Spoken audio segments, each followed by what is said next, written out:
2026 সালে বিধানসভা নির্বাচনে পশ্চিমবঙ্গের মুখ কে তা বলে দিলেন অমিত শাহ। তিনি বললেন, 2025 সালে আমরা বিহারকে নিয়ে ভেবেছিলাম এবং সেখানে আমরা জয় পেয়েছি, এবং 2026 সালে আমরা পশ্চিমবঙ্গকে নিয়ে ভাবব এবং সেখানে আমরা 100% জয় পাব। তিনি বললেন যে এখন বিহারে নির্বাচন চলছে, তাই আমাদের পুরো টিম ওখানে নিয়ে ব্যস্ত, এখন পশ্চিমবঙ্গকে নিয়ে কিছু ভাবছি না। এই সময় পশ্চিমবঙ্গের বিরোধী দলনেতা শুভেন্দু অধিকারী এসআইআর নিয়ে হুমকি দিচ্ছেন। তিনি বলছেন এখানে এসআইআর হবে এবং অনেকের ভোটার কার্ড বাতিল হবে। স্বরাষ্ট্রমন্ত্রী অমিত শাহকে জিজ্ঞেস করা হলো যে এবারের বিধানসভা নির্বাচনে পশ্চিমবঙ্গের মুখ কে হচ্ছে, সেই নরেন্দ্র মোদীর মুখ থাকবে না নতুন কাউকে নিয়ে আসা হবে। তিনি বলেন, এই বাংলাতে বিজেপি আগে 4টি আসন পেয়েছিল, কিন্তু এবার 77টি আসন পাবে।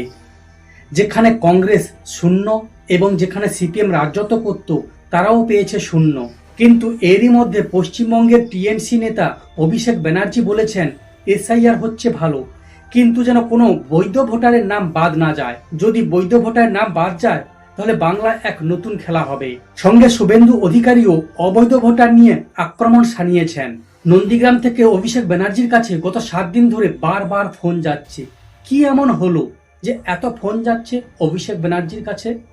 অভিষেক ব্যানার্জি নিজের সংসদীয় এলাকায় মানুষের মতামত জানতে তিনি নাম দিয়েছিলেন এক ডাকে অভিষেক। এতদিন ধরে সেই ডায়মন্ড হারবার থেকে ফোন আসতো অভিষেক ব্যানার্জির কাছে এবং সাধারণ মানুষের তিনি কথা শুনে সেখানে তিনি সমস্যার সমাধান করতেন। এবারে দেখা গেছে নন্দীগ্রাম থেকে বিভিন্ন সমস্যা নিয়ে সাধারণ মানুষ অভিষেক ব্যানার্জিকে ফোন করছে। 2022 সালে 18ই জুন তিনি এক ডাকে অভিষেক এটি চালু করেছিলেন এবং এই নাম্বারে কল করলে সাধারণ মানুষ তার সমস্যার সমাধান করতে পারতেন।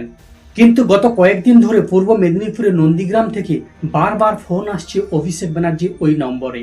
তিনি এও বলেন, নন্দীগ্রামের সাধারণ মানুষ যে ফোন করছে তাদের আমি কথা শুনছি বা আমার টিম কথা শুনছি এবং তাদের অনেকের সমস্যার সমাধান আমরা করে দিয়েছি। বাংলায় এসআইআর এর দিনক্ষণ ঘোষণার পর থেকেই রাজনৈতিক মহলে তৈরি হয়েছে জোর চর্চা। ইতিমধ্যেই বিহারে 68 লক্ষ মৃত এবং ভুয়ো ভোটারের নাম বাদ দেওয়া হয়েছে।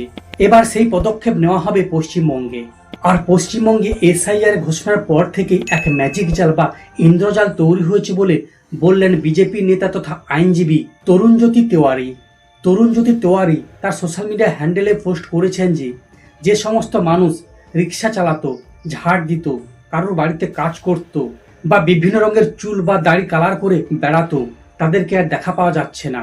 পুরো ম্যাজিক হয়ে গেছে, পুরো ভ্যানিশ হয়ে গেছে। এর কারণ কি?